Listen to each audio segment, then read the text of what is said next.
Hello friends, welcome to my channel. ఈరోజు మనం కొన్ని ట్రెండ్ సెట్టింగ్ డ్రెస్సెస్ని చూడబోతున్నాం.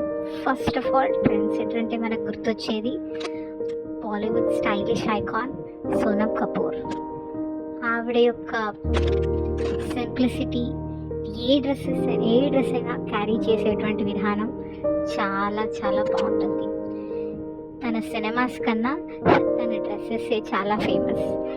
అలా ఒక అద్భుతమైన డ్రెస్ తన ఢిల్లీ 6 మూవీ నుంచి అనార్కలి, చాలా రోజుల తర్వాత అనార్కలిని చాలా ఫేమస్ చేసినటువంటి సోనమ్ కపూర్ మిడిల్ క్లాస్ అమ్మాయిగా ఆ పాత్రలో జీవించింది.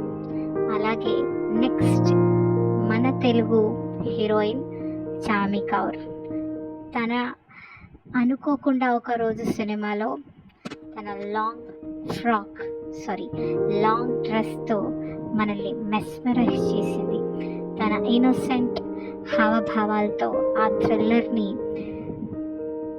తన కాస్ట్యూమ్స్తో కూడా మనల్ని మెప్పించగలిగింది. ఎస్పెషలీ సినిమా అంతా లాంగ్ స్కర్ట్స్తో కనిపించి ఆ స్కర్ట్స్ని కాలేజ్ యువత ఫాలో అయ్యేటట్టుగా చేసింది.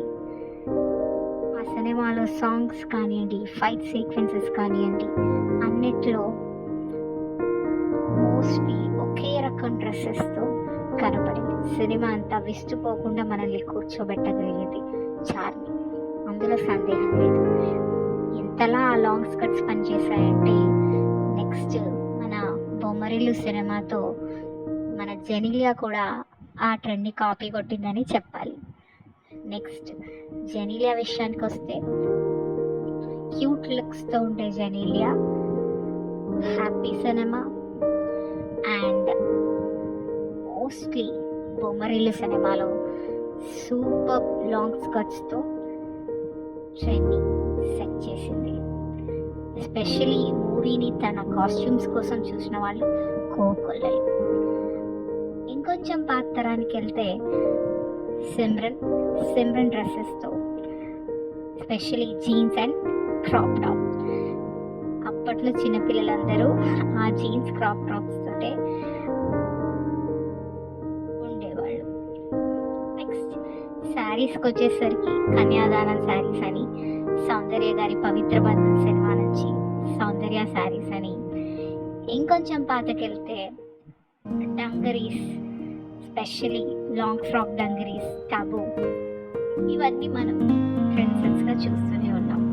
ఇందులో మీకెన్ని నచ్చాయో ఒక కామెంట్ ద్వారా తెలియజేయండి. ఇంకెన్ని ట్రెండ్స్ని మర్చిపోయానో కూడా చెప్పండి మీ కామెంట్స్ ద్వారా. Thank you for watching. Follow for more.